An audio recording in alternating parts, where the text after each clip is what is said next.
नमस्ते दोस्तों। दोस्तों, आपने बहुत से लोगों को ये कहते हुए सुना होगा कि इस जन्म में तो हम पिछले जन्मों के कर्मों को भोग रहे हैं।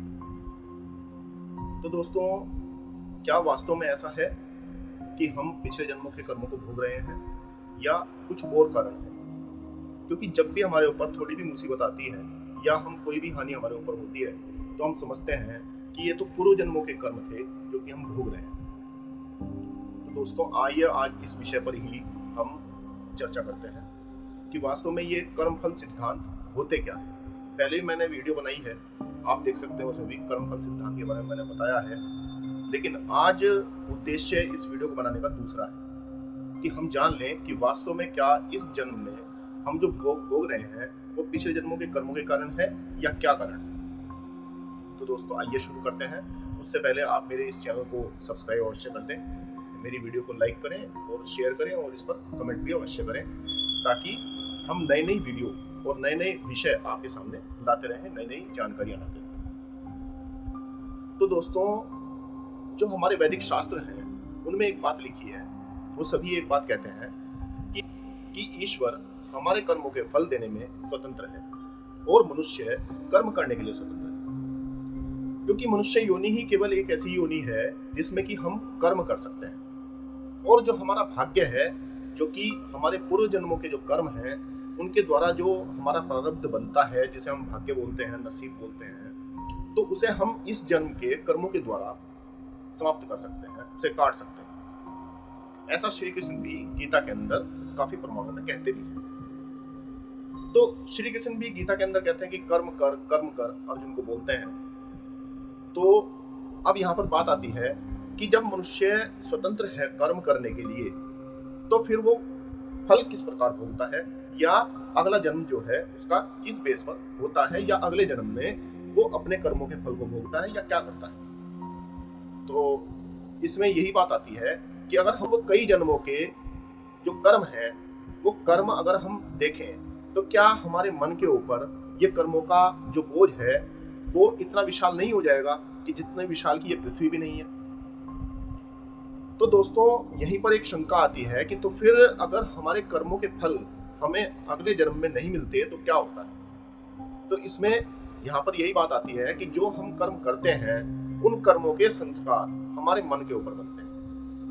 मन एक स्टोरेज है, और उस स्टोरेज में जब वो संस्कार बनते हैं तो हम उन्हीं संस्कारों के बेस पर आगे फिर कर्म करते हैं, या हमारा स्वभाव बन जाता है और हम पुनः पुनः उन्हीं कर्मों को दोहराते रहते हैं। जैसे संस्कार हमारे चित्त पर बनेंगे वैसे ही हम कर्म करेंगे। तो मुख्य क्या है? मुख्य है हमारे संस्कार।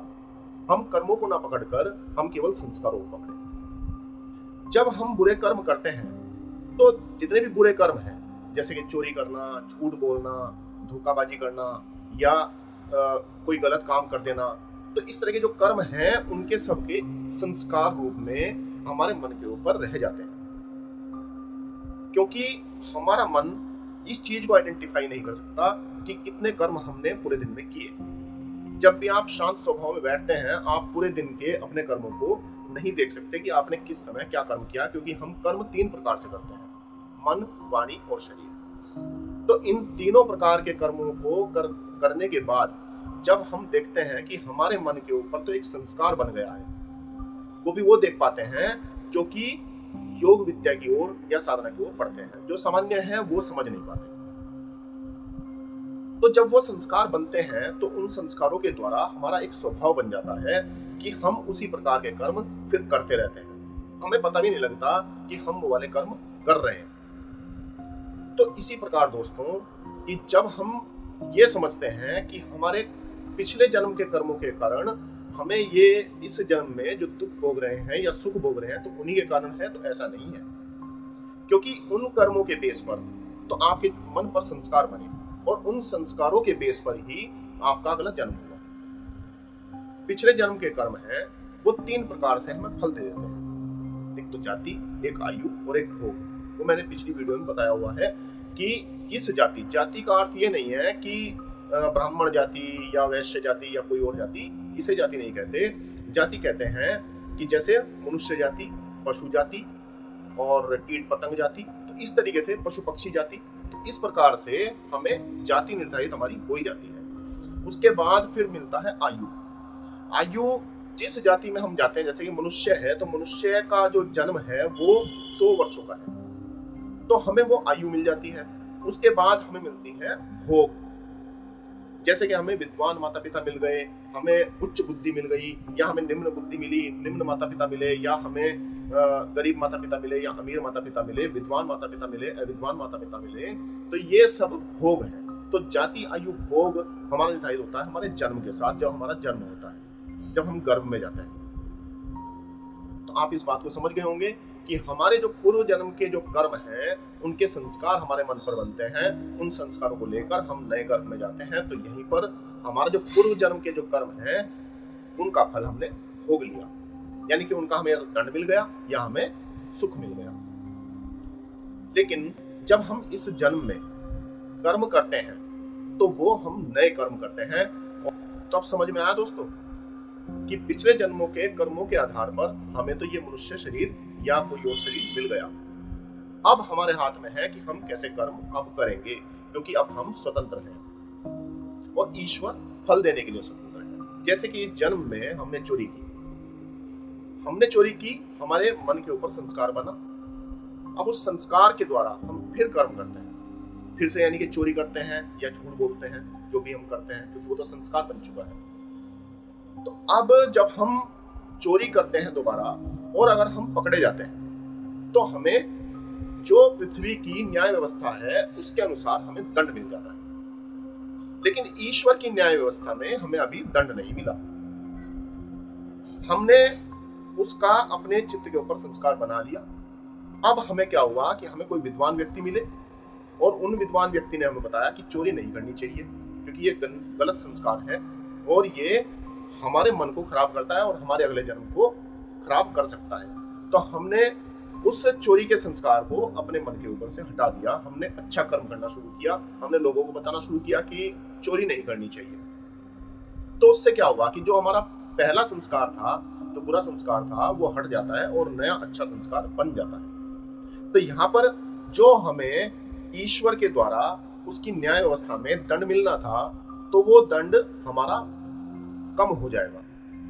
अर्थात हमने पुण्य कर्म ज्यादा कर दिया पाप कर्म के मुकाबले, तो हमें जो दंड मिलना था वो उतना नहीं मिला।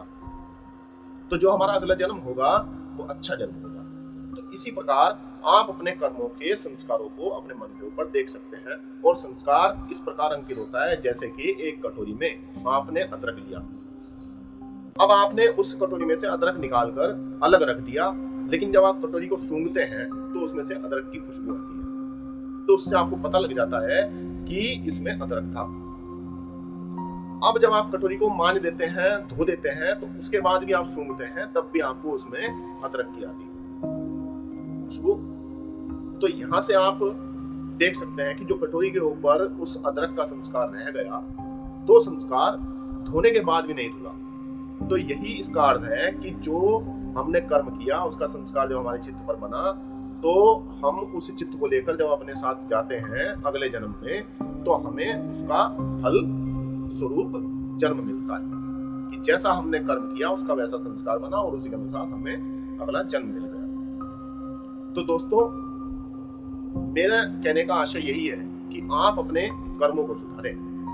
आप जब अपने कर्मों को सुधारते हैं तो आपके संस्कार अच्छे बनते हैं, और जब अच्छे संस्कार बनते हैं तो तब आपका नया जन्म होता है। अब ये आपको निर्धारित करना है कि आप अच्छे कर्म करेंगे या बुरे कर्म करेंगे। हमारे ऋषि महर्षि हमें 16 संस्कारों में इसीलिए बांधते थे, क्योंकि पूर्व जन्मों के जो संस्कार हम मन के ऊपर लेकर आ रहे हैं, तो वो हमें इस जन्म में उन 16 संस्कारों के द्वारा परिष्कृत कर देते थे, जिससे कि हमारे जो बुरे संस्कार हैं उन पर अच्छे संस्कार हावी हो जाते थे और वो अंकित हो जाते थे, जिस कारण हमें अच्छा जन्म भी मिलता था। और जिसकी जैसा पुरुषार्थ हो, तो वो अगर अधिकतर पुरुषार्थ कर सकता था तो वो मोक्ष को प्राप्त कर सकता था। तो ऐसा ये विधान है। तो इसलिए ये जो 16 संस्कार हैं ये पूर्ण वैज्ञानिक है, और ये बुरे संस्कारों को हटाकर अच्छे संस्कारों को हमारे मन के ऊपर डालते हैं। तो दोस्तों, आपको मेरी ये इंफॉर्मेटिव वीडियो कैसी लगी? आप मुझे कमेंट करके अवश्य बताइएगा। और मैं फिर से आग्रह करूंगा कि आप इसे लाइक करें और शेयर भी ज़्यादा से ज़्यादा करें और मेरे इस चैनल को सब्सक्राइब भी कर दें। और इस पर विचार अवश्य करें कि वास्तव में आपके चित्त पर संस्कार किस प्रकार के बन रहे हैं, आप कर्म किस प्रकार के कर रहे हैं। धन्यवाद। नमस्ते।